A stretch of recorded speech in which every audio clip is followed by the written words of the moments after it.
আমি আমার যাবতীয় জাতীয় ভোট এবং গণভোটের যাবতীয় পেপারস এবং ডকুমেন্ট সবকিছু বুঝে পেয়েছি এবং এখন পর্যন্ত কোনো রকমের আমাদের মানে যে এই জাতীয় নির্বাচন এই গতকাল থেকে আজ পর্যন্ত আমরা যে কার্যক্রমের সঙ্গে জড়িত সম্পূর্ণ স্বচ্ছ পরিষ্কার পরিচ্ছন্ন, কোনো ঝামেলা নেই এবং ফেয়ার, মানে এখানে কোনো রকমের ইন্টারফেয়ার নেই এবং খুবই স্বচ্ছ নির্বাচন। আমি আশা করছি আমাদের নির্বাচন আমরা খুব স্বচ্ছতার সাথে নিয়ে আমরা আবার আমাদের ফলাফল জমা দিয়ে ইনশাল্লাহ বাসায় ফিরব। বেশ অনেক সুন্দর মনে হচ্ছে। এ পর্যন্ত আমরা খুব সহজেই মালামালগুলো রিসিভ করেছি। এখন মালামালগুলো রিসিভ করার পরে আমরা এখন এগুলো কাউন্ট করে দেখব, যদি কোনো রকম কম বেশি থাকে সেক্ষেত্রে আমরা ইনফর্ম করব। সার্বিক পরিস্থিতি ভালো লেগেছে। এখন ঘরেই হবে বিয়ে বাড়ির পোলাও, যদি থাকে আকিজ এসেনশিয়াল সুগন্ধি চিনি গুঁড়া চা।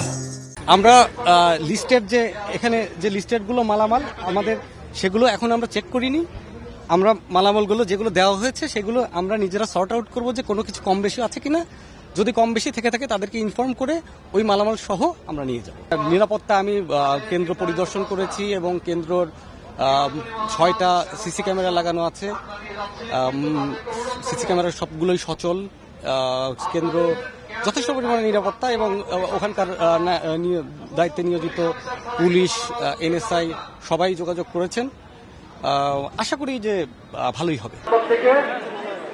54 নম্বর থেকে 81 এই বিল্ডিং এর পূর্ব পাশে 54 থেকে পূর্বে একটি জিপ আছে, লাল গাড়ির ওখানে চলে যান। লাল গাড়ির ওখানে গিয়ে প্রিজাইডিং অফিসার লাল গাড়ি জিপ গাড়ির পাশে দাঁড়াবেন।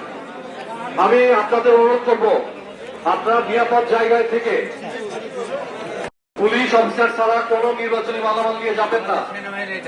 আপনার দায়িত্বপ্রাপ্ত মালামাল নেবেন না। কেন্দ্রে গিয়ে 2 পদের ব্যালট পেপার, জাতীয় সংসদ গণভোটের ব্যালট পেপার